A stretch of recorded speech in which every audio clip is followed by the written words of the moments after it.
So I've got Logic up here, and I've got a little demo that I started the other day and then decided to not do anything so I could show you guys, right? So I'm just going to talk through some of the things that this is my list of points again, but in a way that I can demonstrate. So first up is Splice. So I basically like pack hop or channel hop like you would on YouTube when it tells you one thing and then you watch another one. So I've got loads of likes, different packs that I've found good sounds in. As soon as I like one sound, I just like the pack, so I might come back to it. But what I prefer to do is go from one pack to the next, sort of in from session to session. Like I load the pack I was in last time, although this Scott Storch one, I haven't actually looked at it properly yet, but principle is still the same. I'll find something that I like. I'm not sure I'm gonna, if I search by key. So what's the tune actually? Might as well just see if there's anything useful. The track is in E flat minor.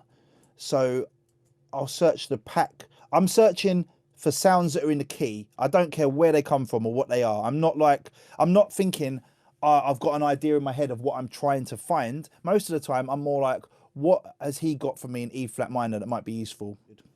So yeah, mostly the point is not necessarily me finding anything right now, but I found some stuff in Splice when I was looking for something completely different. Actually, I was looking for dark stuff and I found nice stuff, and it's not what really I'm looking for though. Oh, just an 808. But the point more than anything is I'm never looking in drum and bass packs. I've no idea who does drum and bass samples on Splice. I look at drum and bass samples from the producers that I love that are making best quality stuff. I don't browse Splice for drum and bass stuff though, because then you're really going to be recycling what everyone else is using. I use Splice for melodies mostly. So right, so I found a few different things in various sample packs. Where's my Logic gone? There we go. I found a few different things from various sample packs that are all in the same key. So I downloaded them all into my Splice account while I was working on the darker tune.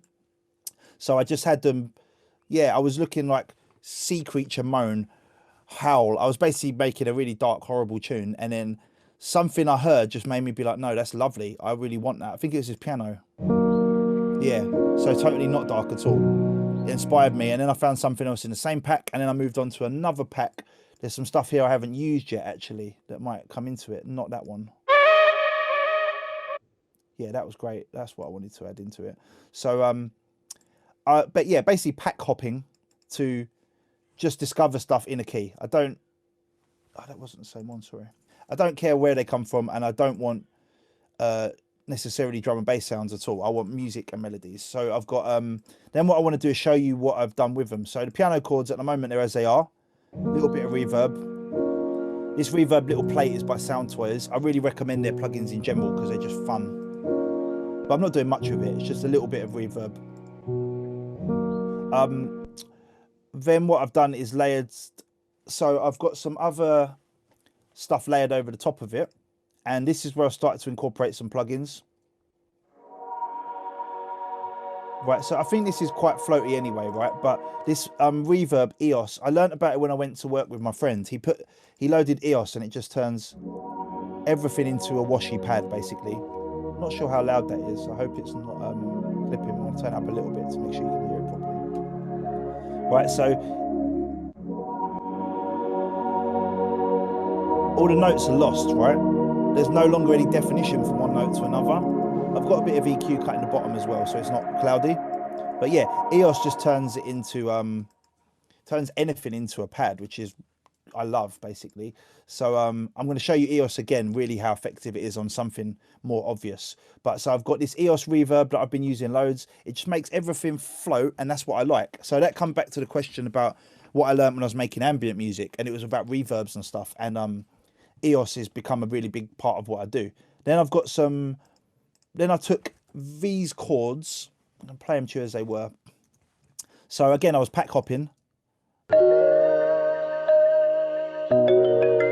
found these chords, and the lines where I've time stretched it, so it's flexed into time. Then I bounced it down, and I reversed it in 2-bar blocks, or 4-bar blocks. Sorry. So I've reversed each part of the chord progression. because the piano lives at the start. So if I play them together, there's more space if I reverse it, right? So there's a piano there.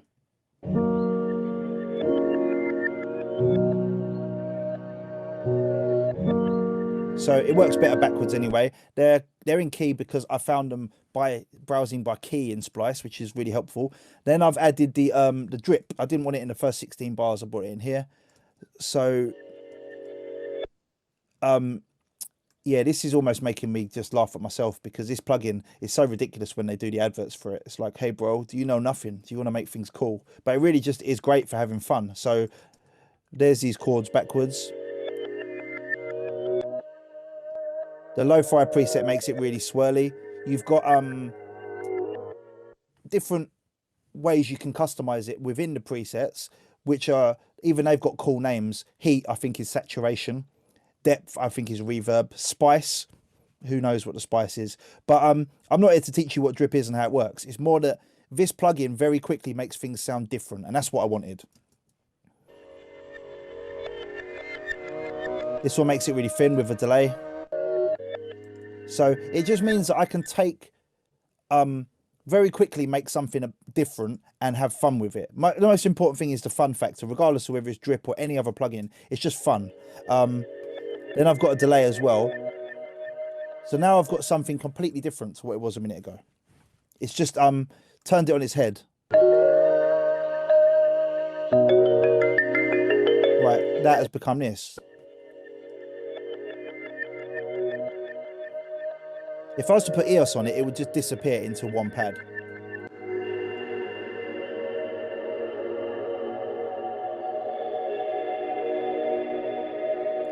And what I'm going to do is bounce that with, shouldn't see EOS, with the EOS on it, because, oh, wait a minute.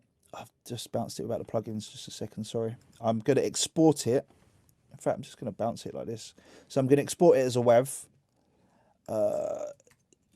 So it's chintzy EOS. So this is resampling, right? And this is something I do loads. And again, it's all about having fun with stuff. So I don't just want that sort of lo-fi melodic thing as it was. I want to break it, have fun with it. I've used the drip and the tape delay and EOS, so it's become a complete blur. Now what I'm going to do is go and find that thing I just bounced. And that's what that looks like with all the reverb on it. So now, oh shit, no, I definitely want that.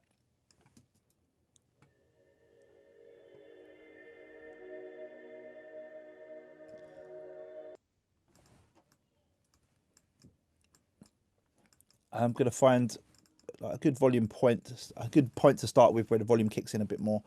And then I'm going to stretch that.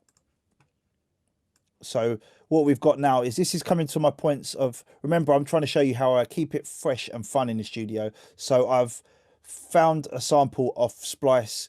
I've reversed it. I've run it through the drip plugin and a reverb and a delay. And now I'm stretching it and making it into a sort of reverse pad.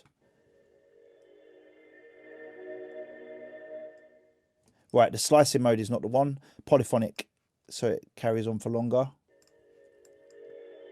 And to answer the question about sample packs earlier, you can make anything very different anyway. You know, it's all about the inspiration. Finding inspiration is more important than being a martyr to sound design. So if this inspires you to write a tune, it's great. And now I've made it something weird and different anyway.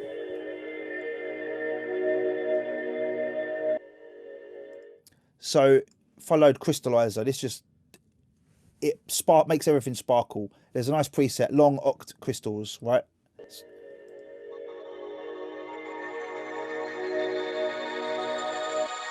So that's not got an extra top.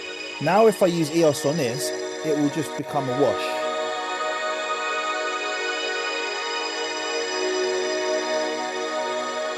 Right, that's the start of the tune, right? Because it's coming from the root chord. So if I pack that into a folder, which makes it easier to manage, and I might filter it as well. Filter it before EOS will be interesting because then the crystals are always happening, but we'll cut them off. I've got a low pass filter.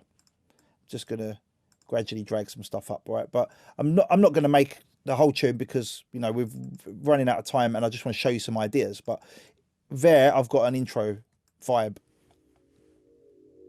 I've got an ambient pad.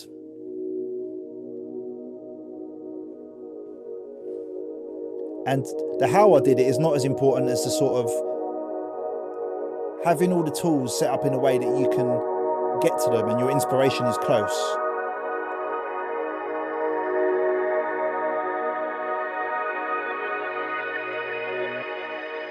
I think that sounds really loud.